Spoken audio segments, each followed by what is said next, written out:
दोस्तों, आज हम खेती की एक नई तकनीक के विषय में बात करेंगे जिसे हम कहते हैं जीरो टिलेज या बिना जुताई की खेती। अक्सर हमने देखा है कि सोयाबीन के पश्चात हमारे किसान भाई या तो गेहूं की फसल लेते हैं या फिर चने की फसल। इसी तरह से धान की फसल के पश्चात किसान भाई हमारे या तो गेहूं की या चने की फसल लेते हैं। तो उस फसल पहली खरीफ की फसल काटने के पश्चात उसमें हम बिना जुताई के सीधे ही हम रबी की फसल की बोनी करते हैं। इससे क्या फ़ायदा होता है? इस समय जो ज़मीन में उपलब्ध नमी होती है उसका फ़ायदा हम ले सकते हैं और ज़मीन में हम कटाव भी कम होता है और इस प्रकार से हम पर्यावरण की दृष्टि से या क्लाइमेट की चेंज की दृष्टि से भी ये खेती की पद्धति बहुत महत्वपूर्ण है। इस विषय में आज हम विशेषकर चर्चा करेंगे हमारे केवीके के साइंटिस्ट रायसेन केवीके के साइंटिस्ट से। इस संबंध में हम चर्चा करेंगे, वो आपको इसका विस्तृत विवरण देंगे। नमस्कार, मैं सुनील केतवास कृषि विज्ञान केंद्र रायसेन से। जैसा कि आपको दिखाया जा रहा है, यहाँ पर एक मशीन आप देख रहे हैं। इस मशीन का नाम है जीरो टिलेज मशीन। इस मशीन के बारे में थोड़ा और इस तकनीक के बारे में मैं आपको जानकारी देना चाह रहा हूँ कि इस मशीन का क्या उपयोग है और किस प्रकार हम इसका उपयोग कर सकते हैं। इस तकनीक का नाम जीरो टिलेज है। चूँकि हमारे क्षेत्र में हम देखते आ रहे हैं कि लगातार जो है धान का क्षेत्रफल बढ़ता जा रहा है।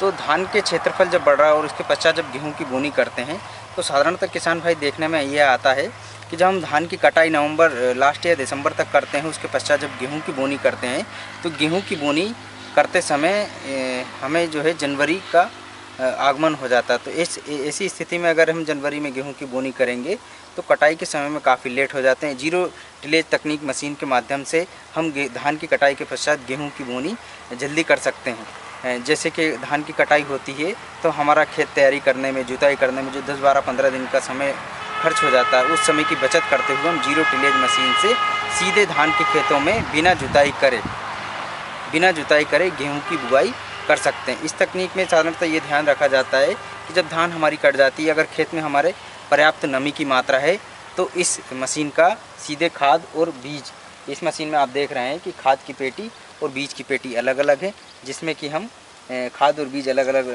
पेटियों में भर के सीधे हमारे खेत में बुआई कर सकते हैं। जीरो टिलेज मशीन से बुआई करते समय ये ध्यान रखा जाता है कि खेत में नमी हो, लेकिन अगर हमारे क्षेत्र में नमी नहीं है, खेतों में नमी नहीं है, तो हमें खेत में हल्का पलेवा करना है।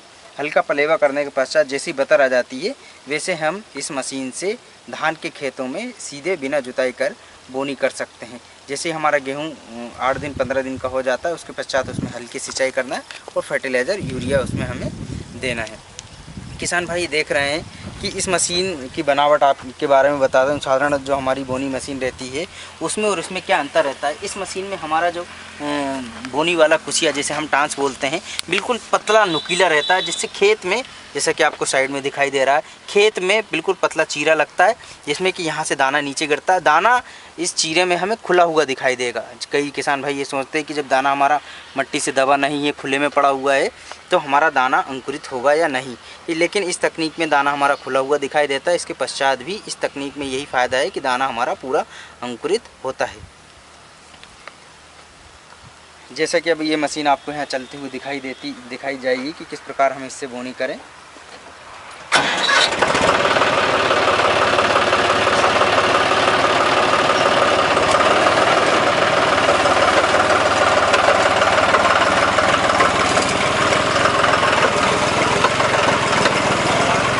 दोस्तों, आज की वीडियो में जो हमने टेक्निकल इन जानकारी दी थी वो कैसी लगी ज़रूर बताइएगा, उसमें कमेंट भी कीजिएगा और सब्सक्राइब भी कीजिएगा।